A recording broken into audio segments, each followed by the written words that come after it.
পিটুনিয়ার এখন একদম পুরো সময়।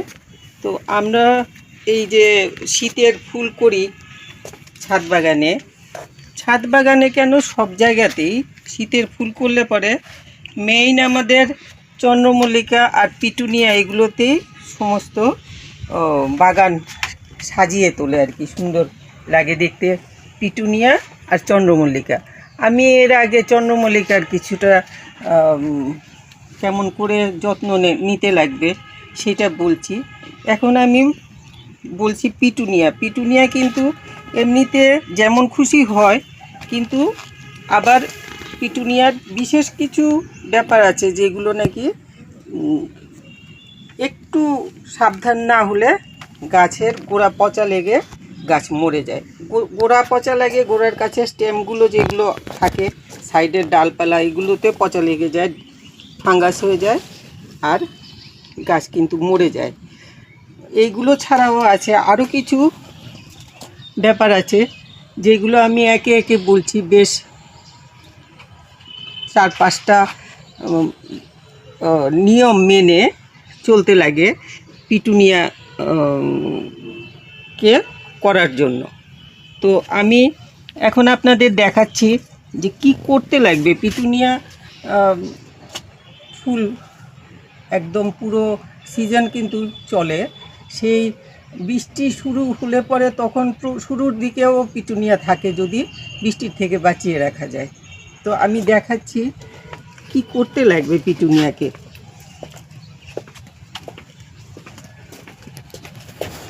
এখানে ছিল আরেকটা,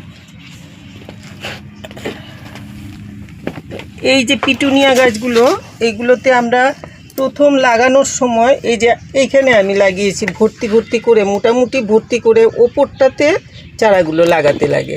আমি আরও ছোট চারাও লাগিয়েছি।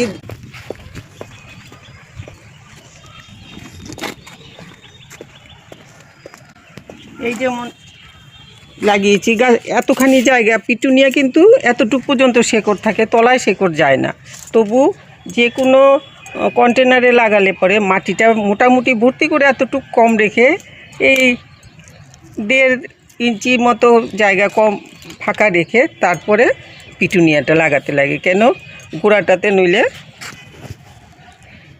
এইটাতে একটা কী আছে, গোড়াটাতে জল টল লেগে পচা লেগে যায় আর পরিষ্কার করা যায় না। পিটুনিয়া তো পাতা টাতা দিয়ে একদম বন্ধ হয়ে যায়, গোড়াটা বেশি দেখা যায় না। তো এই জন্য মাটিটা প্রথম ভর্তি করে দিতে লাগে। আর পিটুনিয়ার মাটি তৈরি তো আমি আগে দেখিয়েছি, এই যে এখানে লাগিয়েছি আমি। এইগুলো পরে ফুল ফুটলে আমি দেখাবো, সুন্দর লাগবে দেখতে তখন।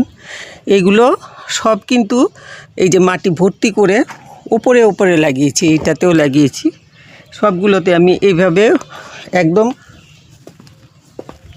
কন্টেনারের ওপরে করে লাগাতে লাগে আর কি।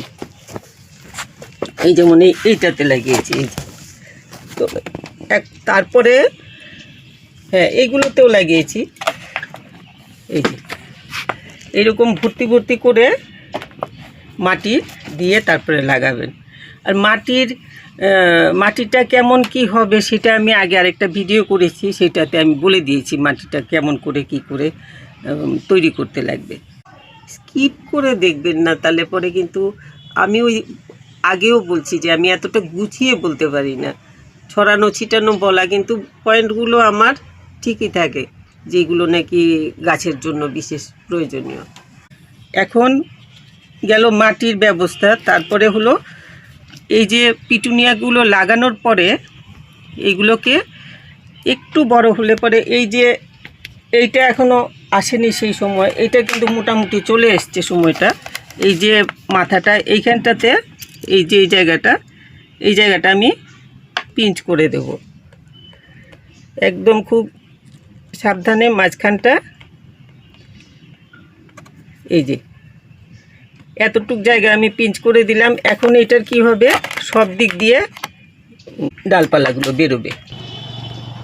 যেমন এই গাছটা আমার এই যে ওয়াকিং আইডিসের গোড়াতে আপনা থেকে চারা হয়ে গেছিলো, তো আমি এতটা লক্ষ্য করিনি।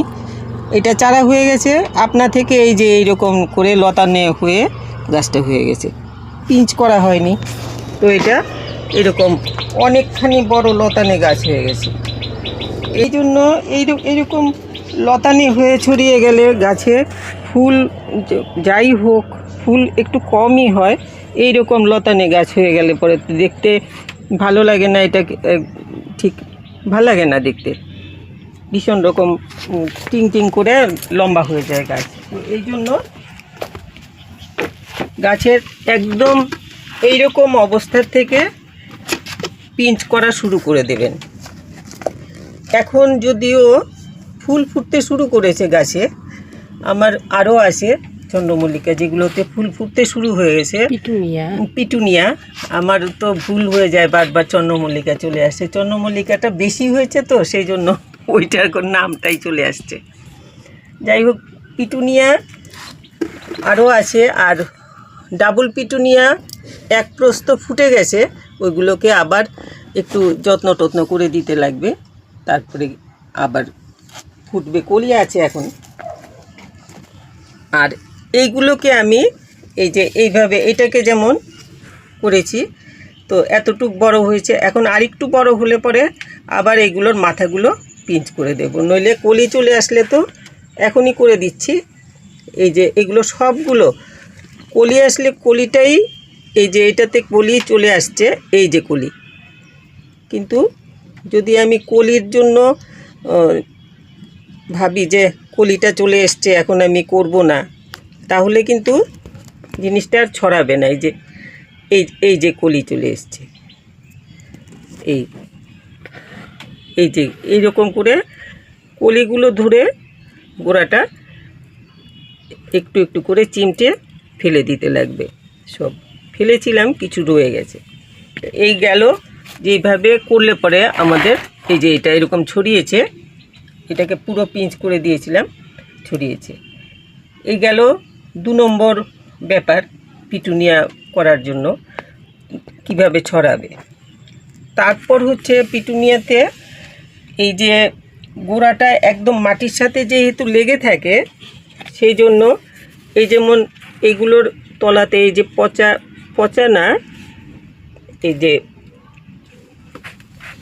লাল পাতাগুলো, এগুলো কেটে বের করে দিতে লাগবে, এরকম বের করে দিতে লাগবে, নইলে এই যে পুরনো পাতা লাল হয়ে গেছে পাতা, এই পাতাটা তো গাছের কোনো শক্তি বৃদ্ধি করবে না। এগুলো গাছকে পচে গেলে তখন ওইটার থেকে গাছের গোড়াতে পচা লেগে যাওয়ার ভয় থাকে। তো এই জন্য সাবধানে সাবধানে, মশাটা খুব ডিস্টার্ব করছে, সাবধানে সাবধানে এগুলো সব এরকম করে পরিষ্কার করে দেবেন। মাঝে মধ্যেই দেখতে লাগবে যে এরকম পুরনো পাতা আছে কি না। এইগুলো থেকে গাছের গোড়ায় কিন্তু পচা লেগে যায়, পাতাগুলো পচবে, ওইগুলোর মধ্যে ড্যাম্প হবে, সেই ড্যাম্পটা গাছের গোড়াতে ধরে যাবে। তো এই জন্য এরকম করে পুরো পরিষ্কার করে দেবেন ভালো করে, যাতে কোনো রকম ড্যাম্প হতে না পারে। আর গাছগুলোতে পিটুনিয়াতে অন্তত পক্ষে দিনে 5 থেকে 6 ঘন্টা রোদ লাগবে। শীতের ফুল কিন্তু বেশিরভাগই রোদ ছাড়া হয় না, রোদের দরকার থাকে। শীতের ফুলের বেশিরভাগই এমন যে ফুল কিন্তু অল্প স্বল্প হয়ে যায় কম আলোতে, কিন্তু গাছ লিংপিংয়ে হয়ে হয়ে যায় আর কি, ফুলটা কম হয়। সেই জন্য পিটুনিয়া, চন্দ্রমল্লিকা এগুলো একদম পুরো রোদে, আমি এই যে আমার এত সকাল থেকে বিকেল পর্যন্ত রোদ লাগে, পুরো একদম সূর্য ওঠার সাথে সাথে যে রোদ লাগে সেই রোদটা একদম পুরো বিকেল হলে পরে তখন রোদটা যায়। তো এর মধ্যেই আমার এই গাছগুলো সব থাকে। তো আমি এরকমভাবে রাখি। তো আপনারা এইভাবে যেই জায়গায় যদি বেলকনি এইসব জায়গাতে পিটুনিয়া লাগিয়ে থাকেন, যেই জায়গাটাতে অন্তত পক্ষে 3-4 ঘন্টা 4 ঘন্টা 5 ঘন্টা রোদ লাগে। যত বেশি রোদ লাগবে তত ফুল বেশি হবে, গাছের গ্রোথ ভালো হবে, সব কিছু ঠিকঠাক হবে। এই গেল 3 নম্বর যেই যত্নর কথা বললাম আর কি, কতটুক আলো লাগবে। জলটা এখন মেইন। পিটুনিয়াতে কিন্তু জল লাগবে, কিন্তু খুব মেপে লাগবে। জলটা দেওয়ার সময় খুব সাবধানে জল দিতে লাগবে। পিটুনিয়া যখনই এই রকম যেমন আছে, এগুলো একদিন জল না দিলে কিচ্ছু হবে না, 2 দিন জল না দিলে কিচ্ছু হবে না, কারণ ছোট গাছ মাটির থেকে রসটা টানতে, জলটা টানতে বেশি টানতে পারে না এরা। কিন্তু এই যে অনেক ডালপালা বেরিয়ে গেছে, তারপর এইটা থেকে এইটা আরও বেশি, তারপর সব রকম ফুল গাছগুলো মেইন ব্যাপার হলো যখন ফুল বা কলি আসে তখন ভীষণভাবে ওরা জলটা কনজিউম করে। তো এই জন্য জল দিতে লাগবে, কিন্তু জল যেমন দিতে লাগবে তেমন দেখে দিতে লাগবে। আজকে আমি খুব জল দিলাম, তারপর হয়তো রোদটা তেমন উঠলো না, এখন তো খুব কুয়াশা পড়ে, তো আমাদের এখানেই কোনো দিন রোদ খুব হালকা রোদ থাকে, গাছের গোড়া এরকম করে ধরে দেখলে দেখা যায় যে ভিজা রয়েছে, জলটা শুকোয়নি। সেই অবস্থায় কিন্তু জল দেবেন না। জল দিলে পরে তো ওই একই ব্যাপার হবে, যেমন পাতা পচে গোড়াতে পচা লাগে, সেই রকম জলে ভিজা থেকে গোড়াতে পচা লেগে যায়। তো এই জন্য জলটা দেওয়ার সময় গাছের গোড়া, পিটুনিয়ার তো গাছের গোড়া দেখা যায় না, তো সেই জন্য হাত দিয়ে এরকম করে ধরে দেখে নেবেন যে গোড়াটা শুকনো আছে না ভিজা আছে। ওইটুক করলে পরে, বা যদি একটু সরিয়ে দেখা যায়, সরানোটা মুশকিল হয়ে যায়, এরকম করে সরিয়ে দেখে নেওয়া যায় যে মাটিটা শুকিয়েছে কিনা। শুকালে তবেই জল দেবেন, নইলে পরে জল দেবেন না, তাহলে পরে গাছ কিন্তু পচা লেগে যাবে। এই হলো পিটুনিয়ার এক্ষুনি কি করলে আমরা ভালো ফুল পাবো, আর কিভাবে যত্ন নিলে পরে গাছ সুস্থ থাকবে, গাছ মরবে না। আরেকটা জিনিস হলো, এই যে এখন যেমন ফুল এসছে, আমি গাছের মাটি তৈরি করার সময় যা সারটা দিয়েছি সেটা তো সাফিসিয়েন্ট সার মাটির সাথে মিশিয়ে, যেগুলোতে গাছের গ্রোথ ভালো হবে, কলি আসবে, এরকম বুঝে আমি মাটি তৈরি করেছি। কিন্তু এখন যেহেতু এত কলি এসছে, ফুল এসছে, গাছ কিন্তু ওইটুক মাটির থেকে ওদের খাবার নিতে মাটিটা কিন্তু অনেক খাদ্যগুণ কমে যায় মাটির। তো আমাদের কি করতে লাগবে, এই জিনিসটা ইচ্ছে করলে, যেমন এইটাতে না, এইগুলো আর একটু বড় হলে পরে দেব, এক্ষুনি দেব না, আরও কিছুটা বড় হতে লাগবে। এই অবস্থা থেকে আরও অল্প আগের থেকেই আমি এটাতে ওই যে খোল পচানো জল ভীষণ পাতলা করে, একেবারে পাতলা করে, যেমন এই 20 লিটারের বালতিতে, এই মগের, তো মগ দিয়ে তো দেখাতে পারছি না, তো 20 লিটার জলের মধ্যে আমি এইটাতে করে অর্ধেক দিই। মানে এইটা হলো 500 ml কন্টেনার, এটার অর্ধেক হলো 250 ml। ওই 250 mlটা একটু ভারী মতো থাকে আমার গোলাটা, ওইটা 250 ml 20 লিটার জলে গুলে তারপরে হালকা করে দিই। দেবার সময় কিন্তু একটা জিনিস খুব লক্ষ্য রাখতে লাগবে, ওই যে ইয়েগুলো, সর্ষের খোলের জল যতই হালকা হোক, এগুলোর পাতার মধ্যে যদি পড়ে তাহলে পরে ওই পাতাগুলো কিন্তু নষ্ট হয়ে যায়। সেই জন্য জল দেবার সময়, ওই সার মেশানো জলটা দেবার সময় খুব সাবধানে একটুখানি এইরকম করে ফাঁকা করে এইরকম করে দেবেন, যাতে মাটিটাতে পড়ে, এইরকম করে, যাতে গাছের গোড়াতে না পড়ে বা পাতাতে না পড়ে। পড়লে পরে এগুলোর থেকে অনেক সময় পাতা বা গোড়া পচে যায়, অনেক সময় জ্বলে যায়, কীরকম শুকনো মতো হয়ে পাতাগুলো জ্বলে যায়, আবার অনেক সময় পচা লেগে যায়, তারপর গোড়াতে ড্যাম্প হয়ে যায়। তো এইসব কারণে খুব সাবধানে খোল পচা জলটা দেবেন। আরেকটা জিনিস দিতে পারেন,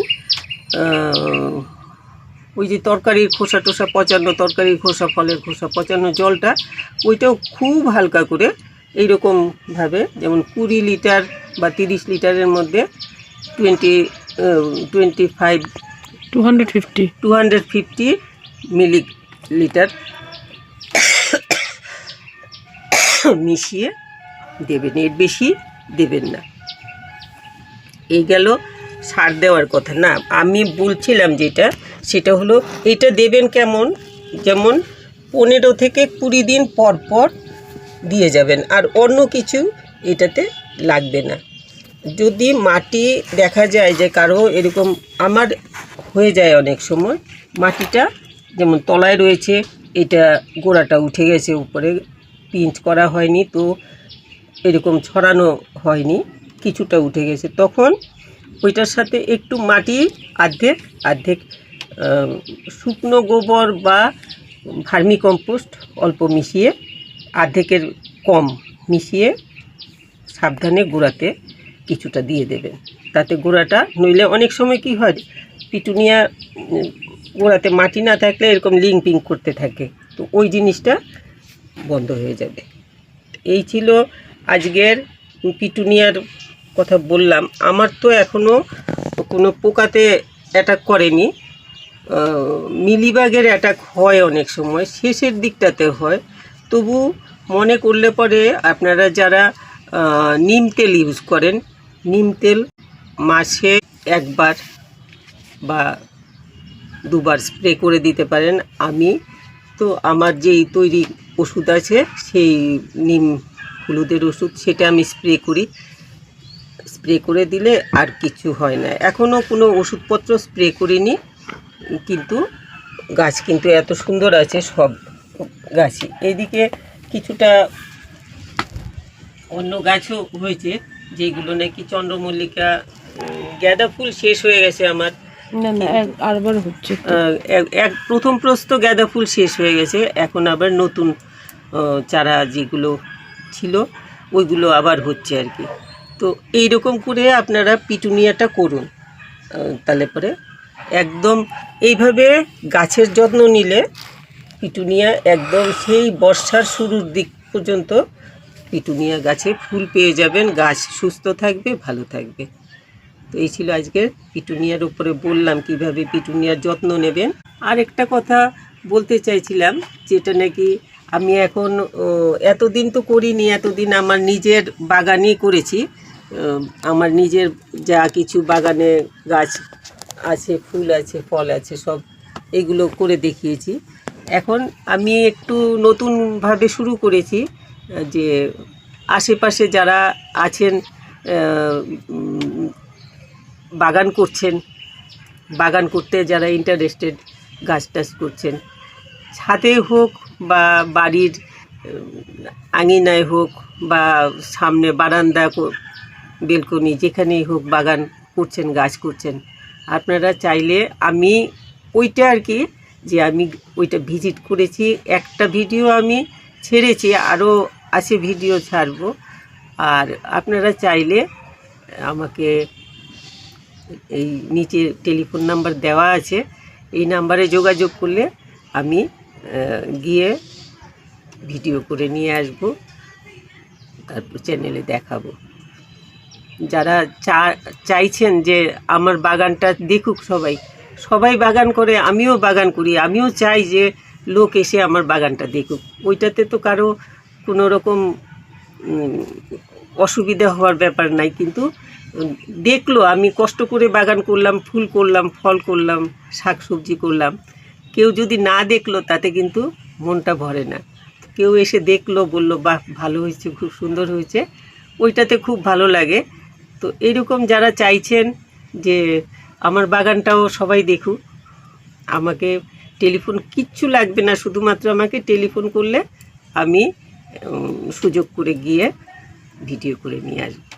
তো সবাই খুব ভালো থাকবেন, আর একটু লাইক কমেন্ট করবেন, ভালো লাগলে যারা সাবস্ক্রাইব করেননি একটু সাবস্ক্রাইব করে নেবেন যারা করেননি এখনও। আর তো সবাই খুব ভালো থাকবেন।